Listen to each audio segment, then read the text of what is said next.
St. Anthony Audio presents St. Paul the Hermit from the Golden Legend Lives of the Saints by Jacobus de Voragine. Paul was the first hermit. To this fact, St. Jerome, who wrote his life, bears witness. To escape the persecution of Decius, he took refuge in a boundless desert, and there, unknown to men, he dwelt for 60 years in the depths of a cave. This Decius was also called Gallienus, and had begun to reign in the year 256. He tortured the Christians cruelly. One day, he ordered 2 Christian youths to be seized. One of them had his whole body coated with honey, and was then exposed beneath a blazing sun to the stings of flies, hornets, and wasps. The other was laid on a downy bed, in a charming place filled with soft breezes, the murmuring of water, the songs of birds, and the sweet odor of flowers. And he was bound down with ropes and twined with flowers in such wise that he could not move hand or foot. The wicked emperor then sent to him a woman as vile of soul as she was fair of form, and ordered her to pollute the flesh of the young Christian, whose only love was for God. But as soon as he felt the disturbance of the flesh, the youth, having no weapon with which to defend himself, bit off his tongue and spat it into the face of the lewd woman. Thus he drove out temptation by the pain of his wound, and won for himself an unfading crown of victory.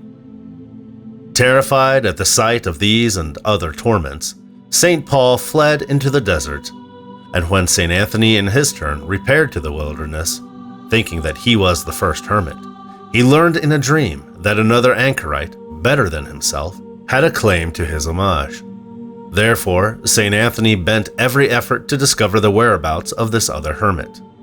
And searching through the forests, he came first upon a hippocentaurus, half man and half horse, who told him to go to the right.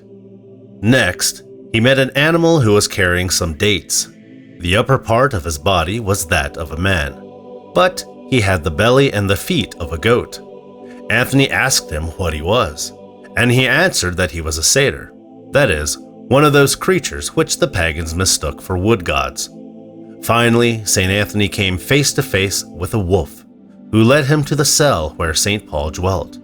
But he, being aware of the approach of a man, had closed his door. Anthony besought him to open to him, declaring that he would die on the spot rather than go away. And Paul, yielding to his prayers, opened the door, and at once the 2 hermits embraced each other with great affection. When the noon hour drew near, a crow flew down, bearing a loaf formed of 2 halves. Anthony wondered at this, but Paul told him that God provided him daily with food in this manner. This day the quantity was doubled, on account of Anthony's visit. Thereupon they disputed piously over which of them was more worthy to divide the loaf. Paul wished that Anthony should do it, since he was the guest. Anthony insisted that it be Paul, who was the older.